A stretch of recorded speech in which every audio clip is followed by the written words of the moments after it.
one of the things that encourages me is that I didn't go into it seeking the rights of women. That wasn't my primary heart. My primary heart was to serve Jesus in whatever context he placed me in. Now, for me, he opened the doors for me to serve in church.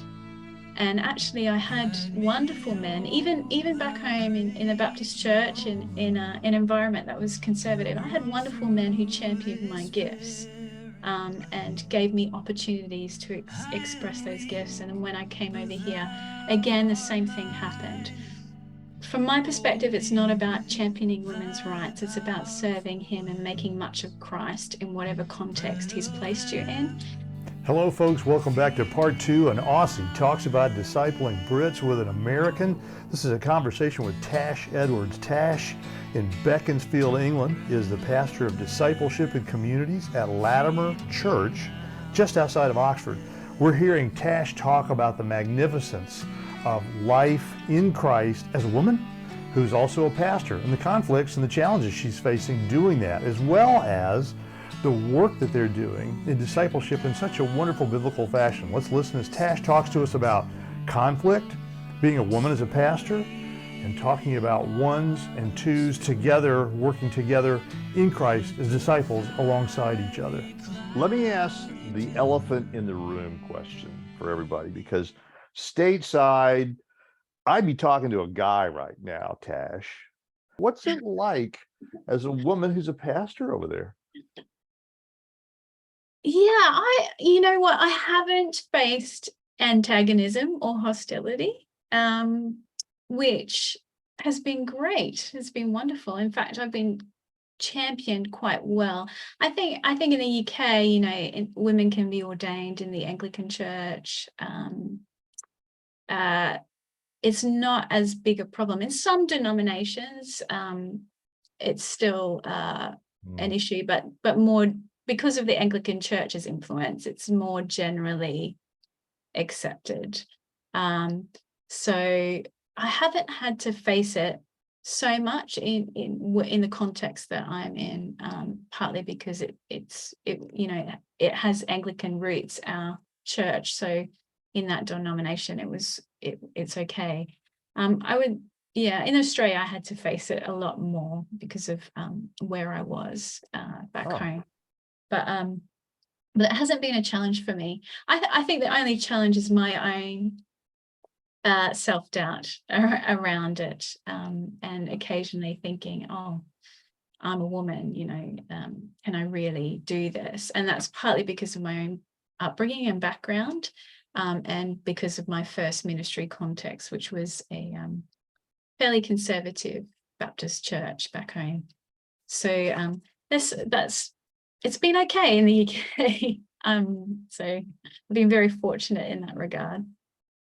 At one point you had to say, let's see, I was a Baptist over there, and oh boy, that had kind of some guardrails that they just wouldn't let you couldn't cross the line, right?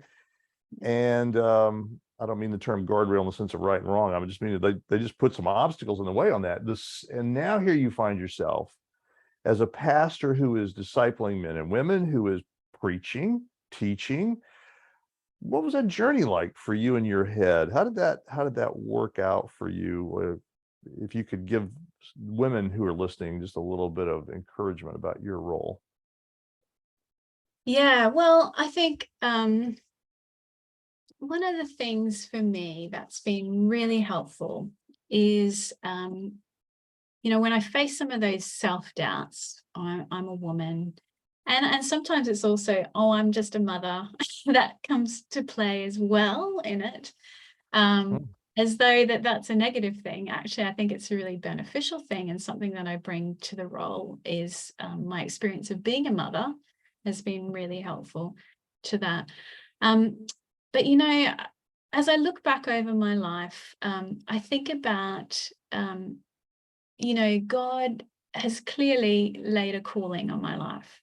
I've been in vocational ministry now for 18 years, I think. Yeah, 18 years. And so one of the things that encourages me is that I didn't go into it seeking the rights of women. That wasn't my primary heart. My primary heart was to serve Jesus in whatever context he placed me in. Now, for me, he opened the doors for me to serve in church. And actually, I had wonderful men, even back home in a Baptist church, in an environment that was conservative. I had wonderful men who championed my gifts and gave me opportunities to express those gifts. And then when I came over here, again, the same thing happened. And so I think one of the things when you're dealing with self-doubt is coming back to the calling that God has given you. Has he called you to this? If he's called you, then he will equip you and he will provide opportunity for that calling as well. From my perspective, it's not about championing women's rights. It's about serving him and making much of Christ in whatever context he's placed you in, and inhabiting well the roles that he's given you. Now, for me, I've had to learn what does it look like to inhabit this role that he has given me? You know, he's bestowed this responsibility upon me. What does it look like for me to steward and inhabit that role well? How do I do that while, how do I lead confidently while still being authentic to being a woman? So I don't have to be a man to play this role, but I do have to learn how to lead and how to communicate and to be confident and to bring clarity and to bring challenge. These are all things that I still have to learn to do, but how do I do that with an authentic feminine voice as opposed to trying to be a man? And I think a couple of things that I feel like are of an advantage to me is that I've been able to speak some harder truths, actually, that other people might not have been able to speak. And it's been received better. So, for example, one of my friends who's a male made the comment to me, wow, whenever you preach some really hard stuff, but because your voice is so gentle, like I feel like it's like a mother speaking truth to her children. And it just is received in a different way. And I think that, that's one of the gifts of being a woman.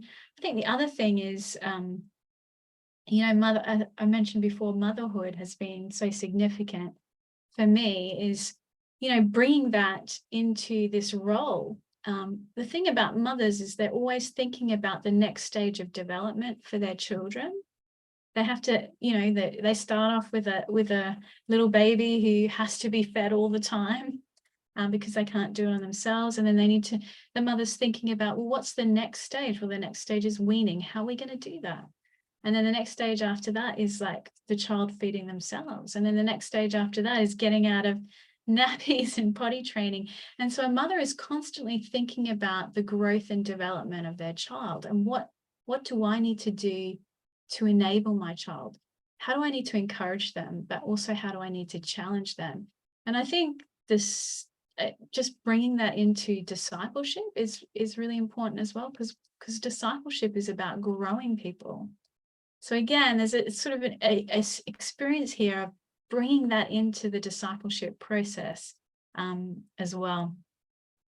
I would like to talk about more of the prayer triplets concept, if we could, because so few people get discipleship beneath the 12 to 20 person small group level. There's nothing there. It's a blank slate.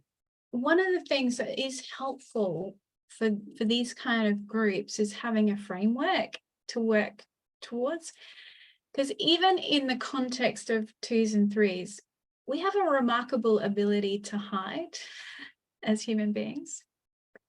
There's the proverb, isn't it, that says the heart is deceitful above everything else. We have this remarkable ability to hide our true selves, even amongst friends. And so when we're talking about spiritual friendship, we're talking about an intentionality. And so it's an intentionality around asking each other questions and a commitment to tell the truth no matter what. Now, you need to create a really safe environment for that. So there needs to be almost a covenant relationship. It's a bit like the marriage relationship, isn't it? You covenant to each other and you create a commitment, saying, I'm committed to you no matter what you share. And that's the soil in which we grow, is in the soil of covenant committed relationships. And I think the same is true for prayer triplets. We need to almost start out as we mean to go, of saying, you know, I covenant to you. I promise to be here with you through this. In the States, one of the challenges that I hear from a lot of people is that discipleship, if it ever gets below the small, what they call the small group level, you would call this the mid group, you know, the 10s and the 20s. If it ever gets below that, what it really becomes is a moral audit. You know, for the guys, it's always like, when were you last drunk? When did you last look at porn? Have you been unfaithful to your wife? You know, and you got to answer these questions. And by the way, did you lie to us? It's become a moral audit. And otherwise, the guys all sit there sort of frozen, staring at the other guys like, oh, please don't ask me to talk. How do we get past the moral forensic audit and into the richer and fuller that you're describing here, Tash? I'm ambushing you with the question, but tell us what you think. Do you know, so both Simon and I have spiritual friends, and there's just two questions we ask, and it's, how's your heart? And what's God saying to you, and what are you going to do about it? And you can get into the moral audit stuff as well, and that might be helpful for people. But at the end of the day, it's about the state of your heart. The reason that you're asking those questions is to explore what's really going on in your heart. And are you loving Jesus above everything else? Because if you're not, you're missing out on what he has for you. You're missing out. And I think that's the key, is people do these sort of, you know, moral audits, and I've used them as well, and it's been quite helpful for me. But underneath it, it's about the state of your heart and how you're going loving God and loving others. And are you actually living the fullness of life that God has for you? Because anything else short of that is not the fullness. And I think people fall into the trap of thinking that God wants to point the finger at us, when actually he's more concerned with what we're missing. You know, he's actually concerned that we're missing out on the fullness of life. When we're falling into sin, we're missing out on what he has for us. And so it's sort of reshaping that. So I would be asking people, how's your heart? And how, you know, what are you going to do? What do you need to do to guard your heart and to keep your heart orientated towards the Lord? So that's sort of a couple of thoughts on that. When you use the term heart, the American believer tends to immediately think about my emotional state. Give me some coaching right now. You are a coach, you are a teacher, you are a pastor. Coach me a little bit on where you're shining a light when you use the phrase heart. Well, it is about desire, but desire is deeper than our emotions, isn't it? It's about, what do you really want right now? So maybe another way to put it would be, do you like God right now? And do you think he likes you? And actually, that's not a bad way of putting it, because actually it might be the case that I like God, but actually I don't think he likes me very much. And that's quite a revealing question of saying, well, why don't you think he likes you? Oh, because I've committed this sin, or I looked at that pornography, or I don't think he likes me. And so it's just like, you know, getting to the root, getting to the, what do you fundamentally believe at your heart about who God is and who you are in light of him? I think it includes desire. It obviously includes our will as well, and our mind, our thinking. I think it's sort of the inner life, our inner life, if you like. When we come back, we'll continue with Tash Edwards, the pastor of Discipleship and Community at Latimer Church, Beaconsfield, England, just outside of Oxford. And Tash is going to talk to us about two issues: conflict in Christianity as disciples, and the challenges facing disciples as we look forward. Stay with us. You brought up a term when we were chatting about this podcast, which is a term that frightens a lot of Christians, and that's the term conflict. Would you talk a little bit how conflict fits into this recipe? Yeah, I think, well, I brought that up because one of the things that we've noticed with this model is more conflict emerging, putting people into communities. And the thing is, you would expect that, right? Because conflict is actually a symptom of the deepening of relationships. You can't have deep intimacy without conflict. You just can't. Wow. We all know that. If you're married, you know you can't have intimacy without conflict, because no two people are made the same. And we all have our challenges that we carry, our perceptions, our preferences, our wants, our needs, our desires. We have a sinful nature that we are wrestling with. And so you would expect conflict, wouldn't you, with the deepening of relationships. And so one of the things that we've been having to learn better is how do we maintain unity and work through conflict. So it's a challenge. I wouldn't say it's easy, but I actually think that conflict is a really, really good thing. And we as Christians need to not be afraid of conflict, but to be so committed to one another that we're going to work through these things no matter what. We're going to work it through. I remember hearing John Tyson recently speaking, and I think he shares with his congregation, whenever you have something to bring up to me, could you always start it by saying, I'm with you and I'm for you. And then bring your challenge. And I love that, because it's actually like saying, I'm with you and I'm for you, but here's an issue I have. Can we work it through together? And I just think that's really powerful. You know, if we learn how to bring challenge lovingly to one another, then we're helping each other grow. Actually, we're helping each other become more Christ-like. So I wouldn't say I do it well, Dennis. I'm on the baby slopes of learning how to do conflict better. But I definitely think it's a good thing, and it's something that we as Christians need to get better at.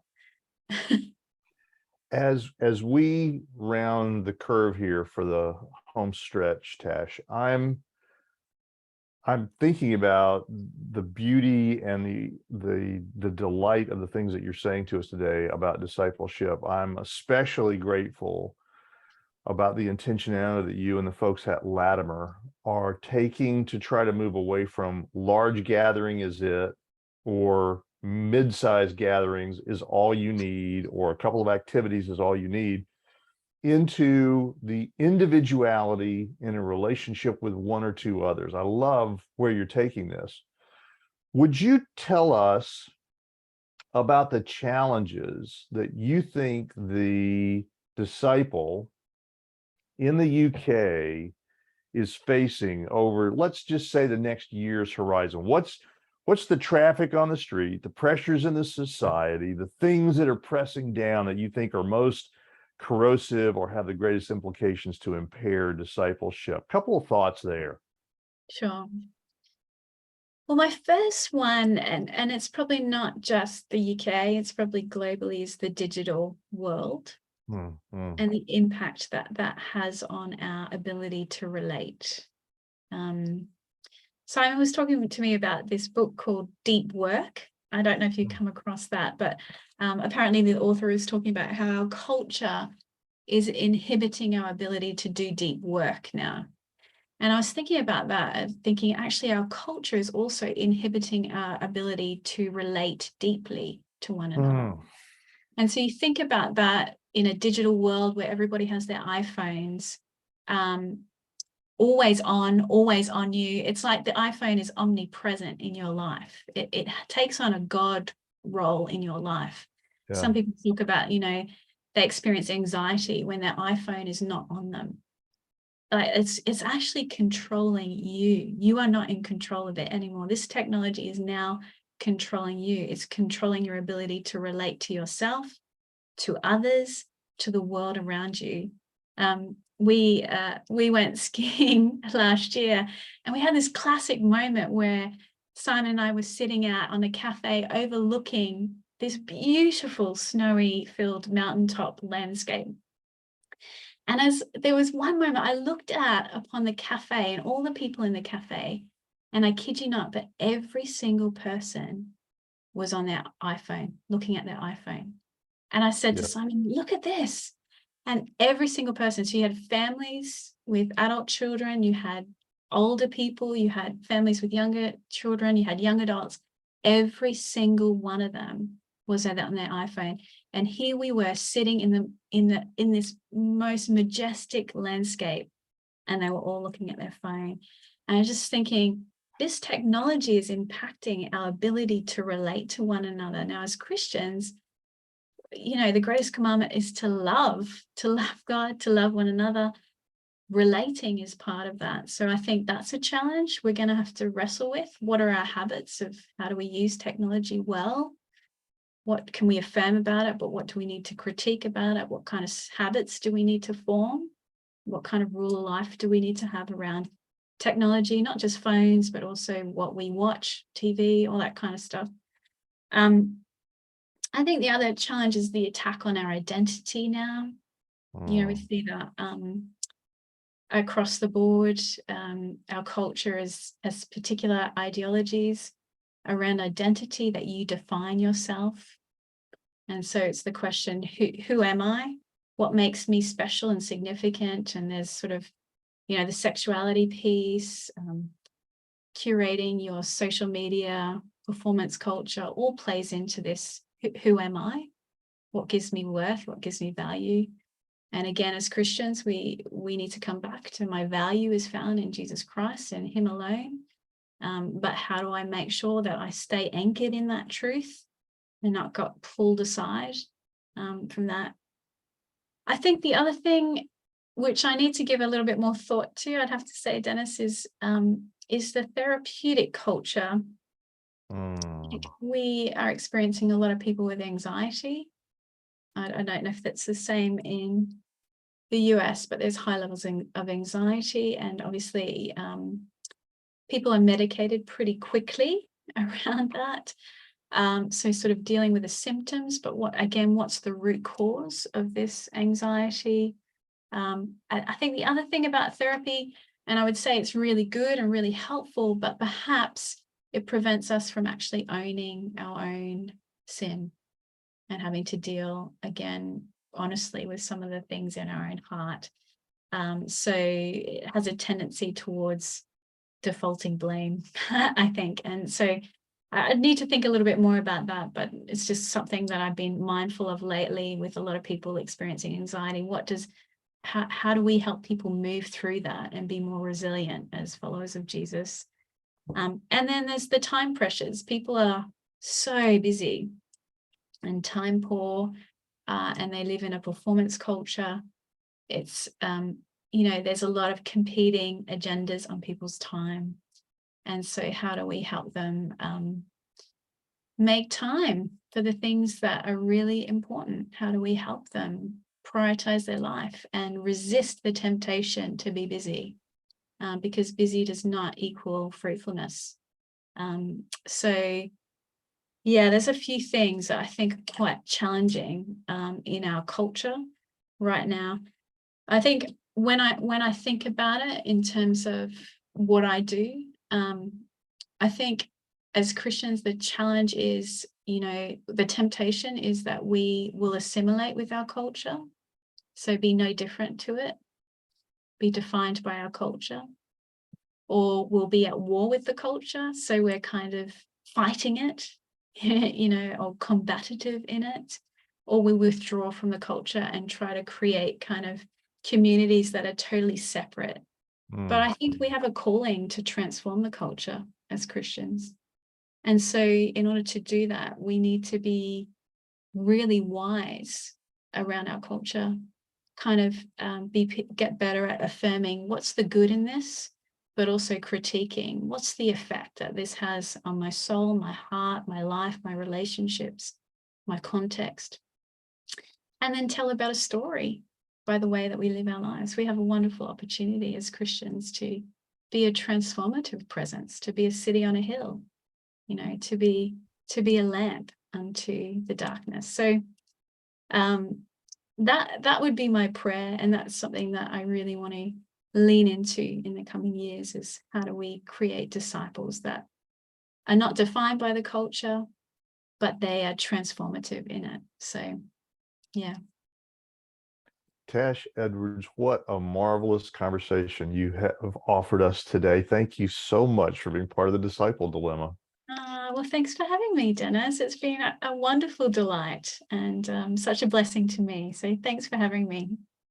We hope that you will come back and talk to us a little bit more about the journey as you begin the more fuller migration of the model that you're working on in Latimer. I hope we can entice you to come back and chat with us.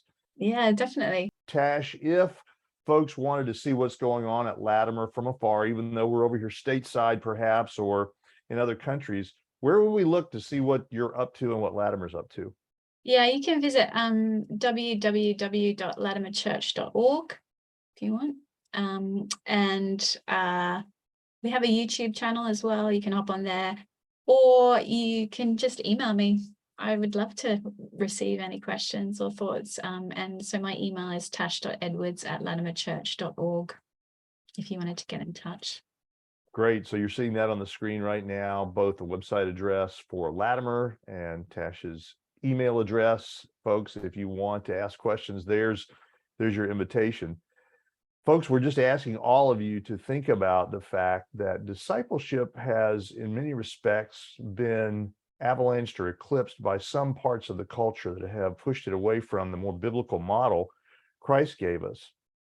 And we've heard Tash talk today about how much it has forced us into large group is it, and Tash's rebuttal to that with some very thoughtful ideas, both about what the fuller biblical model of discipleship is all about, as well as some of the pressures and challenges that are facing all of us as disciples today. So please pass this on to your friends and help us get the word out that discipleship has been hacked, so that we can, in the digital space, talk to folks a little bit more and get them interested in talking to us in the physical space about the reality of who Christ is. As always, thanks for listening.